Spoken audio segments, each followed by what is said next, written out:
bad guy. What does Simba do? He goes exactly, impulsively, out of excitement, out of curiosity, out of the thrill of taking a risk. He goes out to explore that particular section of the savannah and gets into trouble. Nemo does the same thing. His dad tells him, don't go swimming up to the surface of the ocean because it's a dangerous place for a baby fish and you will get caught. And of course, that's exactly what Nemo does. And my favorite of all of Disney's films, in the Jungle Book, Mowgli is absolutely certain that he will never leave the jungle, even though it's lurking with all kinds of dangers, because it's so exciting and because he loves Baloo, until, of course, he sees this young lady at a river stream, and that's on an impulse. All his life's dreams he abandons and walks straight out of the jungle. Now, in many ways, this kind of impulsivity is a very important part of our becoming an adult. It is an adaptive phase of life in which the essential skills we need as adults are actually laid down, because it is only through taking risks and learning from those risk-taking behaviors do we learn what is going to harm us and what is going to be good for us, so that as adults we make more sensible decisions in our life. So this is quite an important part of adaptive development. However, let's look at the darker side of impulsivity. The darker side of impulsivity is this, that when the threat in our environment is one that makes us feel miserable, when there is something happening in our social world that makes us feel humiliated or lose hope, then our impulse to hurt ourselves can be lethal.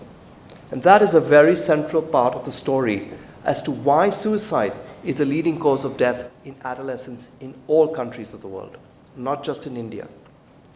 These are the most common kinds of threats in young people's lives today that we should be very aware of. Bullying is an extremely important issue in schools and in colleges. There's, of course, a new phenomenon that most of us didn't even experience in our adolescence, which is all kinds of things happening on social media, which we haven't barely even begun to understand the impact on young people's well-being. But we know already, for example, that so many young people are attempting to harm themselves because they've been trolled or they've been bullied online, or because of these very strange kinds of networks of young people who actually try to encourage each other even to harm themselves. The shameless marketing of alcohol, I'm not at all for prohibition, but I am absolutely for making sure that people under the age of 18 are not being marketed alcohol, because we know that, in fact, in the same way that the brain is a work in progress at the age of 15, giving anyone at that age any kind of drug that will affect the brain is likely to be harmful. So these are all things that happen everywhere in the world, and they also happen in India. But there's one particular thing that is unique to India. It is the same thing that's happened in every country that has undergone a dramatic social change. And that is what I call the aspirational gap. Let me explain to you what I mean. The aspirational gap for me is the gap between a young person's wishes and desires as to who they want to be and how they want to live their life, and the social world in which they find themselves in that crushes that desire, that denies them that aspiration.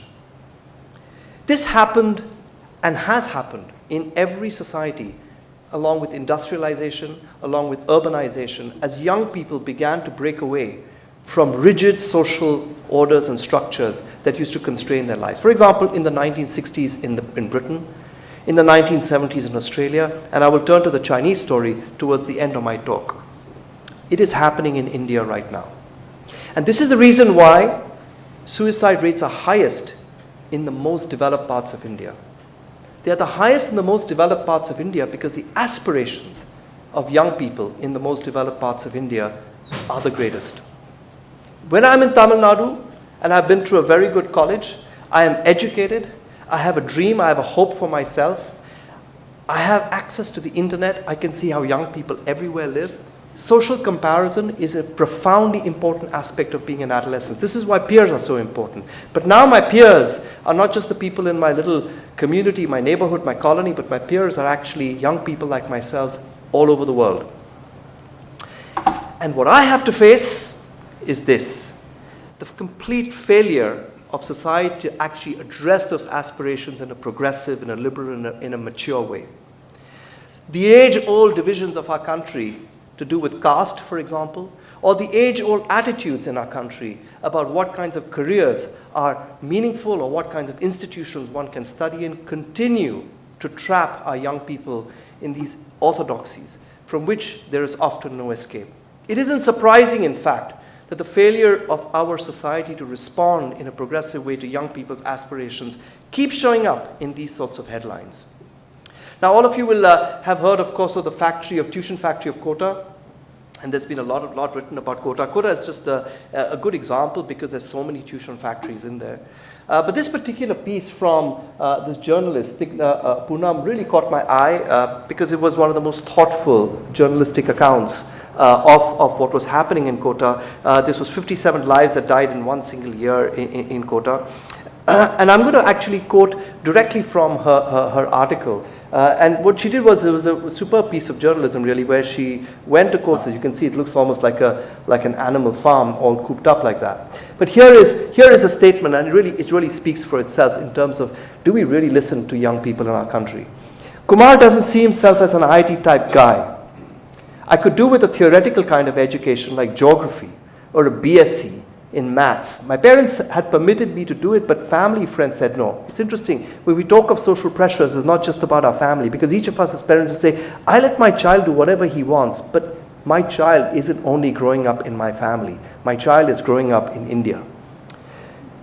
Send him to prepare to become an engineer. Going back means I'm wasting a lot of their money, he added. They will feel sad, but they will not say anything. We are economically not that well off. My father runs a general store back home, but they have always spent on my education, perhaps because they expect that I will do something for them at the end. But what is it that he wants to do, I asked him, now that he was in the mood to talk. Never thought about that, he said, eyes to the floor. I have never felt that free. And this, sadly, is the reality of young people's experiences, and ironically, not just in lower socioeconomic groups. This is, in fact, perhaps even more true in higher socioeconomic groups where aspirations are even greater, but the world that young people find themselves in are often completely closed. But for me, perhaps the real tragic loss of hope comes from the aspiration to love who you want. I think there must be few places in the world where people are killing themselves because they fell in love with someone from the wrong community or caste. And this really strikes me as perhaps the greatest tragedy in modern India, that even the right to love someone is no longer your own right. It is a right that has to be constrained according to old prejudices that continue to prevail, and sadly, as we can see in some parts of India, are actually growing with all these crazy movements that we hear about. And these are, of course, just a snapshot of a few stories. If you look at the coroner statistics of youth suicide in India, you will find broken love affairs is one of the leading causes of death reported in the coroner's report. Let me assure you, those broken love affairs aren't being dumped by someone. Very often, they're broken love affairs because your parents got you married off to somebody from your caste or community before you could make a decision to go out with someone else. So I want to end now by thinking of something positive. How do we actually address this crisis? Make no mistake, we are in a crisis.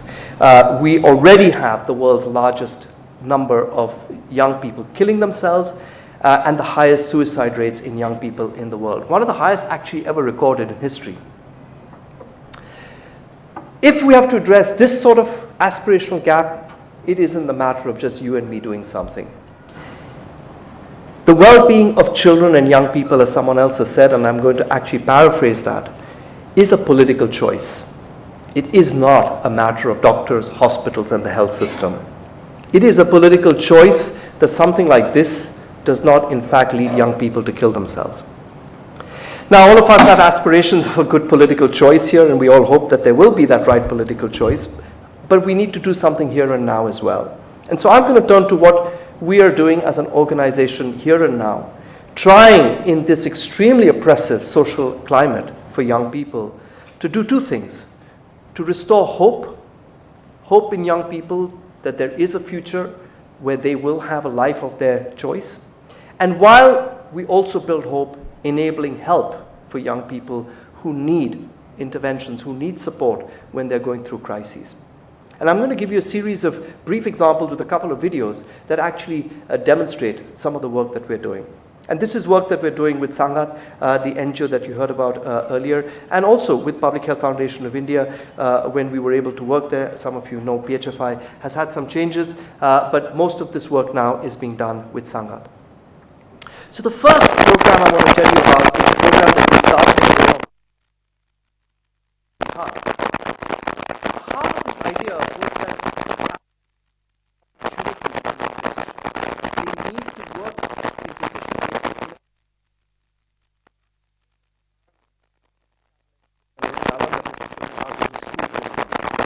So we work with school management, and most importantly, we work with the parents themselves to give them agency in making decisions that matter to their schools.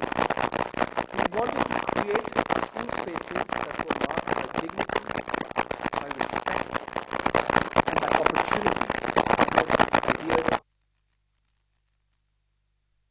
The program was supported by UNFPA and the Patel Foundation.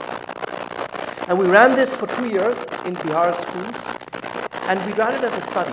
So we were examining the impact of this program versus just the usual life skills education. And we published our findings, the first set of findings, in the Lancet Medical Journal last year. What did we find? We found that the simple act of giving young people agency in the school reduced violence rates in the school by more than 70%. The simple act of just doing that. The simple act of giving young people an opportunity to actually influence the way their school was run dropped mental health distress rates by more than 50%. And we found that after 2 years, there was an incremental effect. In other words, the longer you continue this kind of work, the continuing effect there is. We're delighted now that on the back of these results with the Bajaj Foundation, we are now actually doing a scale-up in the region of Pune. And we hope that we are actually going to be doing a lot more of this with other governments as well going forward, and also with other school people who run schools. The second kind of intervention that we're doing is trying to work directly with young people to talk more openly about mental health. As you know, this is a subject that the moment you use the word mental health, let's be honest, the first thing all of you think about is pagal. This is also true in schools. Why? Because, of course, our kids imbibe the kind of prejudiced ideas that people have about mental health in their own thinking. So we want to break through that barrier that always says mental health equals psychiatry, psychiatric illness, medication. This is the classic kind of association that we form, and get people to talk about mental health in the same way as they talk about physical health. And I want to show you a short video that we have designed as a part of a classroom session that is run by one of our programs called Pride in Delhi schools. And what this particular video does is it's a single class period. The facilitator shows the video and then does a question answer session with the students, and I'll let the video speak for itself. मानसिक स्वास्थ्य क्या होता है? हम जब मानसिक स्वास्थ्य की बात करते हैं तो मन में तनाव या खुशी या गम जैसे फीलिंग्स आते हैं, या फिर डिप्रेशन और बाइपोलर डिसऑर्डर जैसे मेंटल इलनेसेस के बारे में हम सोचते हैं। हमारी जिंदगी में कई उतार चढ़ाव आते हैं और हम हर दिन नई प्रॉब्लम से जूझते हैं। प्रॉब्लम्स जैसे फ्रेंड्स हमारे मूड का मजाक उड़ाते हैं, किस स्टाइल से बात करते हैं या कैसे चलते हैं। प्रॉब्लम्स जिनका हमें कोई अंदाजा नहीं, जैसे किसी फ्रेंड या फैमिली मेंबर की मृत्यु, कोई बुरा या मुश्किल ब्रेकअप या किसी बुरे अपमानजनक रिश्ते में उलझना, या एग्जाम्स या एंट्रेंस में फेल। हमारे बड़े होने के साथ साथ जो जिम्मेदारियां आती हैं उनसे जूझना। अच्छा मानसिक स्वास्थ्य या मेंटल हेल्थ हमें जिंदगी की इन छोटी और बड़ी प्रॉब्लम्स का सामना करने की ताकत देता है और फिर से जिंदगी में पूरी तरह से शामिल होने में हमारी हेल्प करता है। इसके बिना जिंदगी इतनी सुंदर और उज्जवल नहीं लगती। आज खराब मानसिक स्वास्थ्य युवाओं के अनहेल्दी होने का सबसे बड़ा कारण है। किसी से इस बारे में बातचीत करना मदद पाने का सबसे बड़ा स्टेप है, और जब अपने फ्रेंड या कोई फैमिली मेंबर को मदद की जरूरत हो तो उनकी बात संवेदनशीलता से सुननी चाहिए। कभी कभी हम ऐसी फीलिंग से डरते हैं, शर्मिंदा होते हैं, लेकिन हमारा मानसिक स्वास्थ्य बहुत जरूरी है। चलो इस बारे में मिलकर And this particular program has had incredible impact in our schools.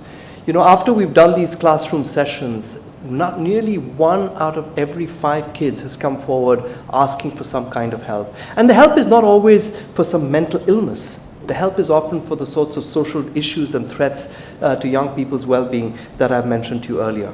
And so what we then need to do is respond to this. And we did this in the same schools by developing a very brief problem-solving intervention. Remember I had mentioned earlier that one of the real key problems, developmental challenges that adolescents face is this part of the brain isn't ready to help them think through in a calm and measured way how to deal with problems. But we can help adolescents who are 15 and 16 years old develop those skills, particularly those who are seeking help. So we actually have been doing a program in the same 6 schools in which we deliver these counseling interventions that were focusing not on mental illness, but actually on strengthening problem-solving skills. This was another experiment, just like the Bihar one, a randomized control trial, which we just unblinded the results last month. And we're thrilled to see the very large effects of this problem-solving intervention on the problem-solving skills of these young people, but most importantly, on their own self-reported problems and how they were coping with it. This is another short video, and I love this video because it actually captures the voices of some of the young people from these New Delhi government schools, as well as some of the principals, parents, and teachers, and the counselors who actually deliver these interventions. These counselors are essentially lay counselors. They're not psychologists. They're ordinary young people in our communities who we train in delivering the intervention. So another little...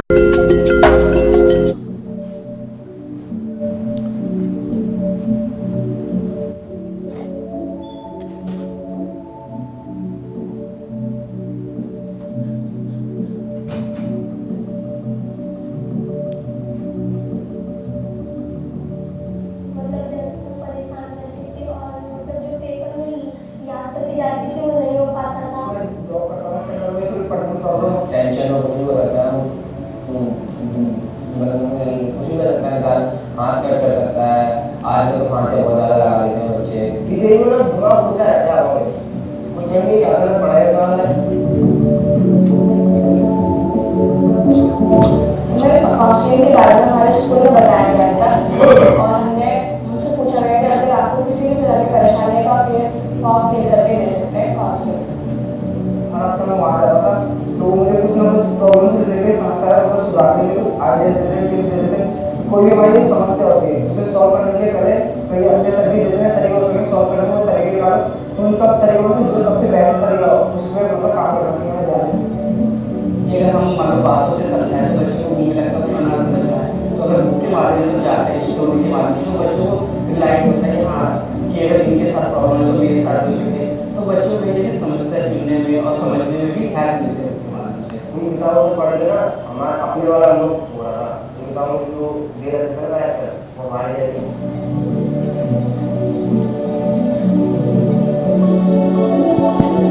बारे में समझाया था कि क्या बोलते हैं उसमें अपनी समस्या लिखना कि समस्या लिखना था तो मैंने की समस्या लिखी कोई होता है ना कोई स्टार्टिंग में प्रॉब्लम को और दूसरा बस वही सॉल्व होएगी कोई एक ही बताओ तो मुझसे वो काफी अच्छा लगता है मैं तो पढ़ाऊँ नहीं पड़ रहा सिर्फ बोलता तो जैसे से खाओ मुझे 5 से चलने मुझे ये अच्छा लगा कि बच्चे यहाँ पर आके जो न्यूज़ टेक्निक सिखाते उससे अब उसने सॉल्व करा और उससे सीख कर जो उसकी दूसरी प्रॉब्लम थी अब वो बहुत कम हो गई तो बहुत अच्छा रहता है रिलैक्स रहता है क्लास के और लोगों से भी बात करता है और ये फीडबैक मुझे उसकी क्लास टीचर ने भी दिया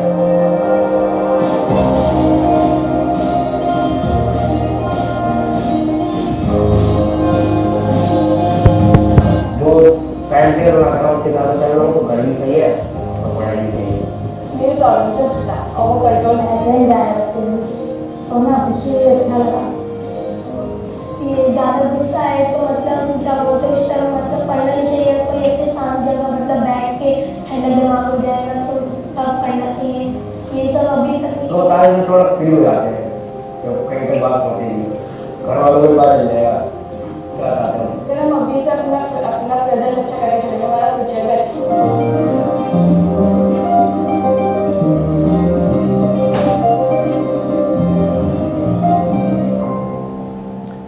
And so this particular program, which really relies on a very well-established scientific mechanism called problem solving, is actually now something that my colleagues from Sangat and others, some of whom are actually present here today, have been implementing in New Delhi schools. Now, of course, the demand is huge. And we can't necessarily have counselors delivering these interventions face-to-face always, although that would be my preferred goal because people like to sit with another person. But instead, we also need to find ways in which we can scale up this problem-solving approach at a much wider scale.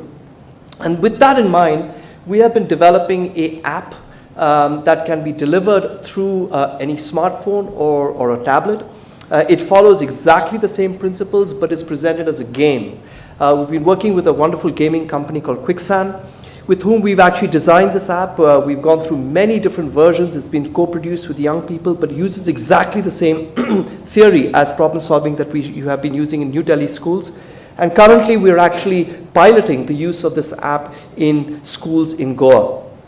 And so the idea would be that we can actually offer schools and young people choices between a face-to-face counseling model, which is very brief, only 2 or 3 weeks, or an app which can be done in a lab computer session, which can be delivered to all young people to actually strengthen their counseling skills. And the final thing that we're doing is actually engaging beyond our schools and beyond our narrow neighborhoods to the whole country in a program called It's Okay to Talk, which is really, again, using, you can imagine what that word It's Okay to Talk is really talking about. It's really trying to get people to talk about mental health with the same comfort level that we talk about physical health or indeed anything else in our lives. And our core philosophy here is that by using media that are engaging for young people, the internet, there's a website called It's Okay to Talk, for example, where people can post their own personal stories about mental health problems and how they recover. These are stories of hope. But also a variety of other kinds of media like talks by young people, as you can see in the bottom left, puppet shows in New Delhi schools as well as in many other parts of the country, exhibitions, music, and most recently, Sangat has just won a very large award from the Wellcome Trust to actually create a digital museum that can go to tier 2 towns and take stories of young people, not just stories that are told in the way that in the written form, but also stories that are told through photographs, videos, etc., and can become a touring national exhibition that can be used to actually create a national conversation for young people on mental health. I might show you this video if I have time. It's really another 3-minute video. If we have time, I'll show it to you. It's really describing some of the work that the public engagement campaign is doing. I want to end by simply saying that I mentioned earlier, that tackling children and young people's well-being in our country is a political choice. It's not left to the doctors and hospitals to deal with this. And because we often compare ourselves to China, I thought the example of China would be a good one to actually end with. So China, in the early 1990s, is where India is today. It was in the midst of the same social change that India is in right now, in terms of the dramatic changes in urbanization, in aspirations of young people, etc. And back in the late 1980s, 1990, the suicide rate in China was just as high as it is in India today. China was the suicide hotspot of the world. What you can see here is if suicide had remained unchanged in China is the black line up there. But the true rate of suicide in China is shown by the blue line here, which means that over the last 20-odd years, 1 million less Chinese people have died due to suicide, assuming, of course, that if this is the gap between what would have been the suicide numbers had the suicide rate not changed and the true levels of suicide. I have spoken a lot to my colleagues in China about, what is the reason for this dramatic saving of lives that has happened in China, something that, is actually a miracle. If you think there must be few medical or health conditions where such a large number of lives have been saved that most people don't even acknowledge or know about. And when you ask my colleagues in China, they say it's a mix of things. There isn't one thing that does it.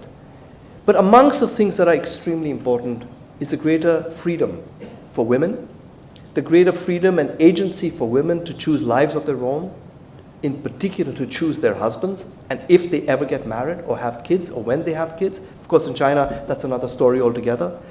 The opportunity for young people to urbanize and move to cities and shake off some of the old rigid social hierarchies that existed in China. Of course, China was already in many ways abandoning those hierarchies due to communist principles, but nevertheless, there was still a very strong class system in rural China.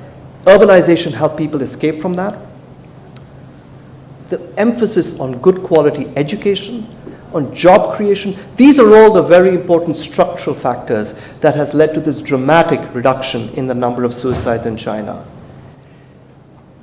Alongside that, improving access to mental health care. China today has one of the largest universal health coverage programs in mental health in the world. And it did this 10 years ago. And interestingly enough, when China's universal health coverage program was begun, mental health was actually the first condition of all the chronic conditions that it addressed. And I guess in our country, we are making the same progress in some ways. The fact that the mental health care bill in India has decriminalized suicide, but has also given Indians the right to mental health care, in my mind, is a tremendous positive development at the highest level of policymakers. How can we all make, I wouldn't say the Chinese model happen in our country, we have to have our own model in our own country. How can we all make sure that this incredible tragedy of young people killing themselves in epic numbers in India is brought under control? I think preventing youth suicide is everybody's business. It's not just the government. The government has to play a very important role, but I think it's everyone's business. And I want to highlight 3 levels at which we can do that. First of all, in our own homes. I don't think this audience is really the primary audience for me to lecture on this issue, but certainly in the homes of the average Indian adolescent, where prejudices about issues to do with, for example, the choices we make of careers, the choices of education, and of course the most important choice we will make in our lives, about who we decide to live with and love, these are choices that we must learn to respect in adolescents and young adults. And it is extremely important that this can only happen and begin with in our own homes. Obviously, as we've seen examples from some of the narratives you've heard earlier, we don't live in a vacuum as families. We live within a broader social milieu. And as a community and as a nation, we need to ask ourselves questions about the importance of respecting the aspirations, dignity, and really the desires of our young people. Progressive attitudes towards sexuality. I can only celebrate what happened in the Supreme Court. It came 70 years too late that we gave up, and that premarital sex is a big concern in India. What else do you expect when people are expected to get married at the age of 25? What are they going to be doing until the age of 25? It seems almost that it should be a norm. In fact, I often think Indians are the most undersexed adolescents in the world when you compare to anywhere else. It's because we live in an incredibly oppressive atmosphere where even talking about sex before marriage is unthinkable. We have to really, as a society, free our kids from these sorts of attitudes. But also, I think we need to recognize that the employment market is increasingly fragile and insecure for many young people, and we need to work as a society towards addressing that. My own work with Sangat is a lot to do with schools. I strongly believe that schools are an incredibly wonderful platform for us to work with young people, to build resilience, to build problem-solving skills, and to ultimately address some of the other factors that young people experience in their daily lives in terms of violence and gender discrimination. And I want to just end by saying, ultimately, as a society, we really must strive to ensure that we live in a country, in a world in which no young person should be forced to kill themselves because they don't have a choice of the love and the life they lead. I will end with showing you this video, and that's the last video, which is really some voices of young people in the It's Okay to Talk initiative. We are all people, and we all have mental health. And our mental health goes through many ups and downs, just like life does. Through many ups and downs, just like life does.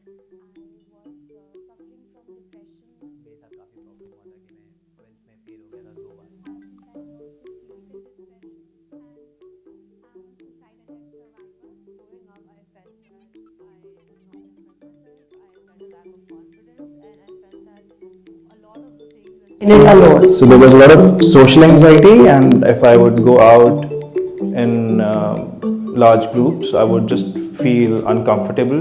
I've been overweight all my life. I was bullied for it, which led to a lot of body image issues. मैं masters में था तो मुझे बहुत ज़्यादा difficulties थी, खास करके इंग्लिश लैंग्वेज को लेकर. When I was young, the symptoms used to be really bad, especially the mood swings and the sleeplessness.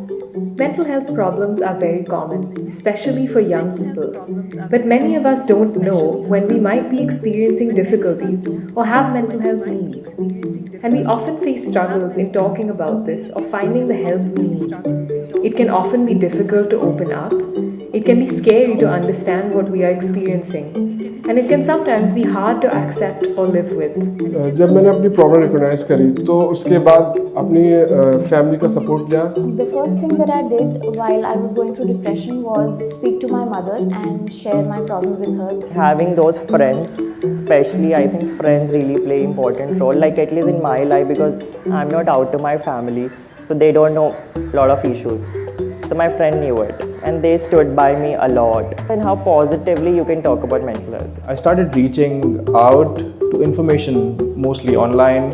I started reading books. I started watching videos about psychology, mental health. Last year I started seeking help because I started working in mental health care and I felt it was necessary for me to resolve and deal with my own issues. फिर एक time आया कि मुझे कुछ लोग मिले जहाँ पर मुझे बात करने का मौका मिला और जहाँ मैं अपने बारे में बता पाया और लोगों के बारे में भी सुन पाया.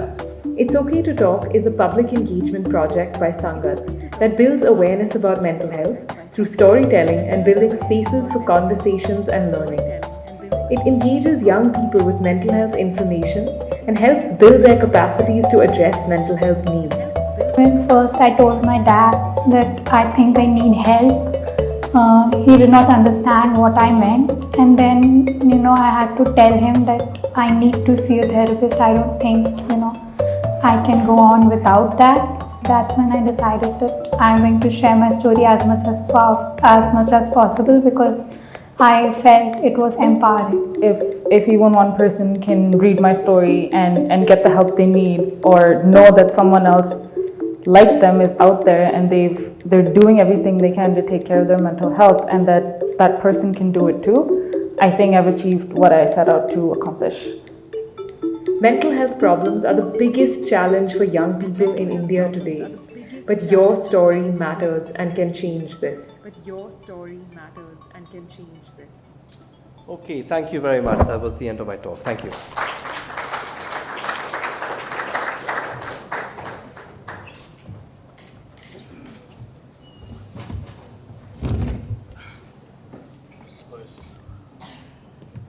Some questions? So now there is time for some question answers. So the floor is open for questions. Madam, please identify yourself and then put your question.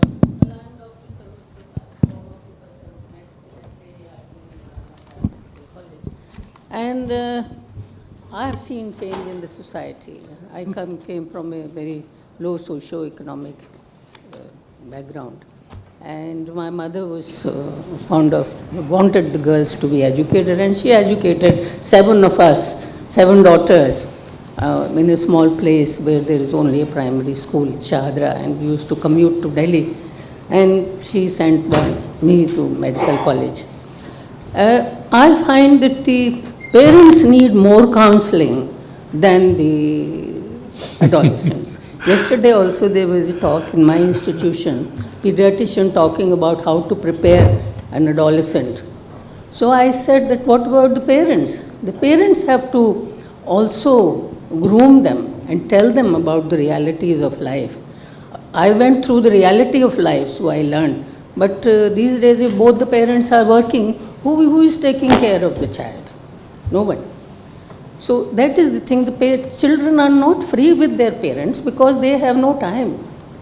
So the society is a very complicated society these days. So I feel they need more counseling than the children. I think you're really right. I think parents need to understand about the differences between a child and an adolescent, and most parents think you're a child till you get married. I mean, let's be honest. I think most of us who have, have gone through this cycle in our lives will remember our parents never treated us as adults till we finally found someone and settled down. And I think this attitude that we have, that you are a child until you get married, which is also akin to being sexually, therefore, active, is something which is it's something which we've had because, as I sometimes provocatively tell a school, I often speak in schools where I tell parents, your kids will have sex later in life than you did. And they look shocked, and I say, well, don't be shocked. Let's think, when did you first have sex? And they will all think, of course, when they got married, which was when they were 16, back then, and say, now, what about your kids? And they say, the 25, he's still doing PhD. And you think, well, all right, so what do you think? Is he active or not? And I think then people begin to realize that, my goodness, this is a different generation, it's a different time, and we have not changed. Our kids have changed, the times have changed, but we remain stuck in a way of thinking about growing up that is still extremely old. So I think you're right. I don't know how one does that because, the state will always consider parenting as private business. And it is actually ultimately at some level private business. How do we work with parents? And I don't know if you have a thought on that or others do. How do we reach out to parents to get them to adapt to the fact that we live in completely different times to the ones that we grew up ourselves? Yes, please. Thank you, sir, for that enlightening talk. Myself, Siddharth, I am working with an organization called Samarthya. We work in government schools with school management committees. So it's basically about decentralization of educational governance in the government schools. I have two questions. First one is regarding, so Delhi government has started this happiness curriculum, which they are doing it in all schools. I want to know if you have any comments on that, if you have been able to see the quality of it and the content of it. The second is, since you talked a lot about schools, the need of it in schools, do you think there is a need of it, introducing something like this in the teacher education programs, like B.Ed and all of those things? Yeah, that's it. Thank you. Yeah, the second question is easy to answer in the sense that, yes, I do think so. But I do also think that teachers have a lot on their plate. I tell you my experience in Bihar. We tried to do this program with both teachers as well as a counselor. And we found the teacher program did not work.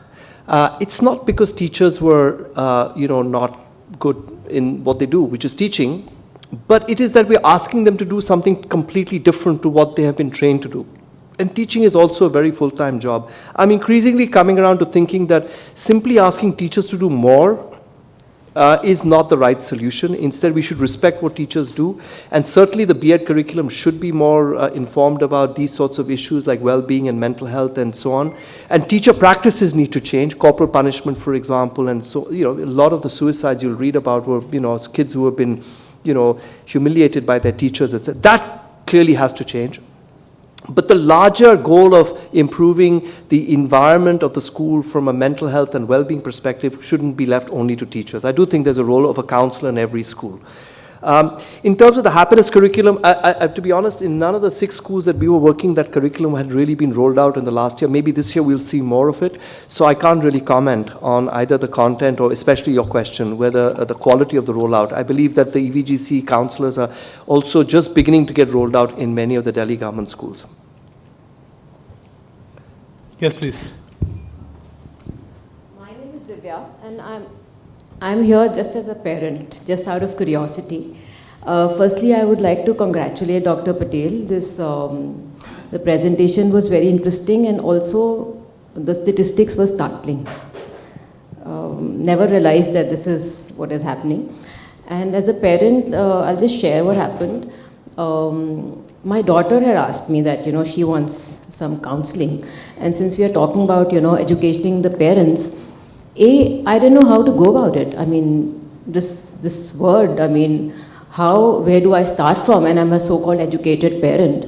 So maybe there is some sort of public awareness that is required, even amongst, like I said, the so-called educated. Also, since I did eventually get the counseling done, it was compounded, like I said, because of her best friend committed suicide, and and she herself was studying in a different city, and a lot of factors added up. Anyway, that was done, but also what I've realized speaking to other people, there's a huge amount of stigma associated with this word counseling. I got to know of a case where a child who crossed 12th, so all the best friends went to various different universities to study, and she was sharing her problems with a friend who was in the US, and the parents refused to get anything done because they said, "Hamara bachcha pagal nahi hai. We will not take the child to a counselor." So how do you get into this public awareness? So, this is a really big issue. I don't think there's a straightforward answer to this other than persevering and delinking the idea of mental health from mental illness. I think the problem has been for far too long, every time the word mental health is used, it is automatically associated with the asylum. And this is, of course, historically also the way mental health has been provided in India. We cannot ignore the fact that the landscape of mental health care in India is very dominated by medicine, psychiatrists, and hospitals. This is a legacy like many of the other awful legacies of colonial rule. We have to reinvent mental health with our real local grounding, and that means delinking mental health from medicine. And that might sound like a very provocative statement, but if it means helping people to think about mental health as a personal asset, something which is central to each and every one of our lives. I think the last videos that the young lady said, we all have mental health. All of us sitting in this room have mental health. I mean, this is what we thrive on. This is what makes us function. If we begin to reframe the conversations about mental health away from illness and sickness and disability and medicines and becoming a zombie, over time, I have no doubt that we will see a new conversation. And I'll tell you why I have no doubt. The countries that actually built the asylums abandoned them about 30 years ago. Today, the conversations on mental health in those countries is completely different to what it used to be. And again, I think we are about 30 years behind them. Maybe we don't have to wait for another 30 years. We can push forward, but we can see those countries. For example, New Zealand, who I hope we beat later on today. But I have to admire. But I have to say, I admire their amazing new policy. Their Prime Minister's marquee policy for the year has been a major new well-being budget in which the single biggest amount of money has been towards mental health. It's the single biggest, New Zealand government investment for the year. But it's not on mental illness. It's not on hospitals and more treatment. It's actually on the kinds of things that I described to you earlier. Building skills, building safer communities, building young people's skills and conversations around mental health, creating spaces where young people can actually talk about mental health. I think that's the journey we have to take. We're a long way away from that, but I am very optimistic that we will get there. Please. Thank you. My name is Yogendra Kumar. I actually just wanted to compliment you on your talk. I just want to make one point. Actually, it's really a question of social attitude that you bring out in your talk. And I think perhaps that it has to be a combination of a new education policy as well as a health care policy. Because I'm quite sure that, if let us say even the schools or even the quota school that you talked about, if as part of their curriculum there is something about mental well-being, perhaps a lot of the stress triggered suicide, I think, can be avoided. But the second issue, of course, is that when you talk in terms of health, there is a whole informal sector. After all, even in the homes, we receive some kind of ideas as to how we should cope with stress or different kinds of disappointments when we are under pressure for competition and so on and so forth. Whether they are village elders or whether they are family elders or whatever, you pick up this kind of thing. And perhaps in that, I think all that can be weaved into a kind of a holistic policy, which I think might take care of that. And just one point I want to make here. I think you ended your talk by saying about choice for sex and career. Now, I think particularly in a society like India's, as to how the subject of sex is to be discussed in a socially acceptable manner, I think that is something where a lot of attention needs to be paid, because that's not quite an easy thing to do. And so also for children from the lower middle class or even from the working class families, on them the pressure actually is quite high. So I think that approach actually has to reach out to those segments of society as well. Thank you. I agree with you entirely. It's easy for me to say these things. We live in a country that has attitudes and orthodoxies that go back millennia, and it's not going to change anytime soon. But I will tell you what will change. it's when the young people of today become the parents of tomorrow. That's what's happened in every society.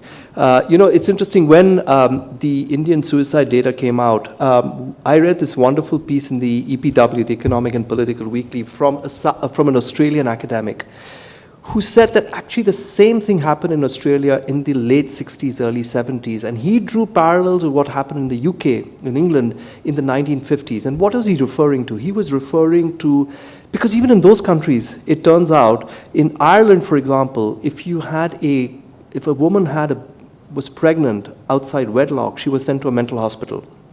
So this is not just an Indian phenomenon. Those sorts of very, very constraining and attitudes towards young people's sexuality was very prevalent in the West.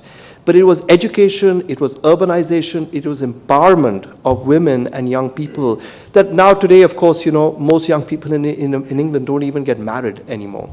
So I'm saying that the same thing in China, and I think we will see that. We will see that in India, but I think during that period we need to also work on our societal attitudes. I will say one more thing about policy. Actually, we have some pretty good policies. The new draft national education policy that's been under a lot of discussion right now is actually a pretty good policy. Most of it is, in fact, very forward-looking. It's a very well-thought-through policy. The problem really lies in how you go from these really well-designed policies to actual ground-level implementation. This is a real struggle. And I think that is where the real hard work has to be done at state level, going down to the schools, My own sense is there's also wonderful things happening in Delhi, for example. I have to say the government schools here are doing really well. From what I've seen, under the pressures that they work under, the large class sizes, the very lower socioeconomic kids who come there, it's actually pretty impressive what they manage to do. So there is a hope there in terms of opportunity and will. Yes, please. There is a minister for... Please identify yourself. Atul Mittal, journalist, freelance. There is a minister for preventing suicide in England. What would you like to say about this? Actually, the minister there is for mental health, not for suicide, for mental health. There is a minister for mental health, you're right. And there's a minister... Crouch. Sorry, yeah. But the title is Minister for Mental Health, and also there's a Minister for Loneliness, which is an interesting one. I think it's interesting because we're not, luckily, a society where loneliness is a major issue right now. But Britain and many European countries, which is aging, loneliness is becoming an issue, and we now know that loneliness is a major cause of ill health and all kinds of problems. So I think those countries are beginning to recognize that these are issues for which there needs to be a political choice on how society responds. So for example, I read that the loneliness minister's main agenda is to get people to talk to each other, which in England is not easy to do because people generally, culturally do not do that. In India, at least, luckily, we haven't got that problem. But just to get people to talk to each other, have a conversation, when you see someone sitting alone, chatting with them is not is something that we should do as a society. Those are the things they do. In our case, my problem is that we don't talk when people are distressed. We ignore them. And I think we need to actually have a somewhat different kind of campaign, that when you see that someone is looking unhappy or distressed, if your friend suddenly looks quiet, just ask them what's going on. Reaching out to people is something we should be doing much more frequently. Yes, last two questions. Yes, Hi. please. Hi. Just 1 minute, sir, one minute. Hi, this is Mridang from Public Health Foundation of India. The question is, while we wait for the therapists in India to become a common household name or the counselors to become readily available, how do you see technology enabling first aid for mental health? And are there models in the world that you have sort of seen that we can understand to see technology-led interventions that enable a common man to respond to his immediate surroundings? Carrying forward from the comment that you were making about how we should listen to people around us. Yeah, so definitely there. I mean, I think it's not either or. Your question is absolutely right. I think we can do something quite very soon. We don't have to wait for counselors everywhere, and that's already happening. I'm trying to remember the name of the app, which even I've used, where you go there and you just put in, what your problem is, and it's almost like a chatbot, and it takes you through a set of questions, and then at the end of it, It gives you a sense, okay, you might be having this problem, this is what you should do. I think that kind of technology, which is informational giving, engaging with you. The other kind of technology is like the 7 Cups, which is actually an American technology, which essentially gets people to become listeners. You learn very basic skills of listening and providing what you can call psychological first aid. And they now have 300,000 users. It may be invented in America, developed in America, but the internet is global, so anyone from India can also go. And in fact, I was told by the founder of 7 Cups that after the US, the second biggest user group is in India. So it's called 7 Cups, you can have a look at it. And that's another example of a technology. Yes, sir. Hi, sir, good evening. My name is Naresh. I have a daughter and a son in that order. My daughter is 24 and son is 19 plus. At the age of about 15, 4.5 years ago, he stopped talking to me. I don't know, all of a sudden. And we are a joint family. And in fact, he doesn't talk much to anybody in the family, except my brother, that is, and his mother, of course. And of late, I have come to know through my wife, he has kind of, confessed that he's suffering from anxiety and OCD, as he call it these days. Now, if he had been talking to me, maybe I would have guided him and, made some sense to him. But since he doesn't talk to me at all, even he doesn't want to see my face even. So I don't know how to go about it. If you could, throw some light on this. Maybe I'll talk about that personal thing separately after this seminar. But I will say one thing on a more general note. Okay. It is not uncommon for adolescents to feel not very comfortable to talk to their parents about things that are troubling them. And I'll tell you, the reason is very obvious. If you remember that Snigdha Poonam's quotation, when the young man says, I don't want to tell my parents because they'll be disappointed. Because one of the aspirations that every young Indian has is that I want to impress my parents. And if there is anything that is going to feel that my parents are going to be disappointed, and having a mental health problem is a significant disappointment, or the fear of disappointment is probably as high as saying I'm gay. So that kind of fear of letting your parents down is one that stops a lot of people. That's why maybe he talks to your brother, because he doesn't have that same fear that he will be judged by him in the same way that he fears you might judge him. Even though you reassure him, even though everything you say to him, look, son, I'm your best friend. These are aspirations. These are aspirations that we all carry, part of our social milieu in this country. Not telling me a problem is okay, but not talking to me at all, that I don't understand. We'll talk about that. Yes, sir. Last question. My name is G.P. Bagai. I noticed in those maps you were showing that India is very dark, the largest place where you have suicides. I noticed that countries surrounding us like Pakistan and Bangladesh are much better off. Is it because they are poorer or they have lower aspirational status or what? That is one. And number two, in India now there are so many technical colleges, so many engineering colleges, and they're beginning to introduce humanities in the IITs. Now, at that level, would it help if they introduce psychology as a subject, yes, or is psychology supposed to be not dealing with mental health, but again another discipline? And would that help at that level? Thank you. Yeah, the answer to your second question is very easy. Yes, absolutely. We need a heck of a lot more psychology training, but also we just need to see psychology as part of all our life skills. The idea that you can outsource psychology to psychologists is not necessarily the way I see the importance of psychology in our daily lives. Each of us should understand who we are. Each of us should have a basic set of understanding and skills on managing our own mental health and managing the mental health of people near us. So to me, this is a fundamental life skill that should be taught to everyone, at least right now, starting in schools. The question about our neighbors, there is a very interesting, important influence on self-harm behavior, and that's religion. Both our neighbors that you pointed to are Islamic countries. And actually suicide rates are the lowest in the world in Islamic countries. And I'm not a great scholar of Islamic traditions on to do with suicide, but certainly Islamic countries have no alcohol. And alcohol is a very important factor that is important in understanding suicide behavior. But Islam also prohibits suicide. It's considered to be, it's not acceptable within the faith. So you will find very low suicide rates across all of North Africa, the Middle East, and all the way to Pakistan and Bangladesh. Criminalize suicide. I thought that was a good thing. No, decriminalization of suicide means it's not a law. It's not against the law of this land. But if you are Muslim, at least in a Muslim country, it's against the law of your faith, which is just probably more important. The other hotspot you might have seen is Russia.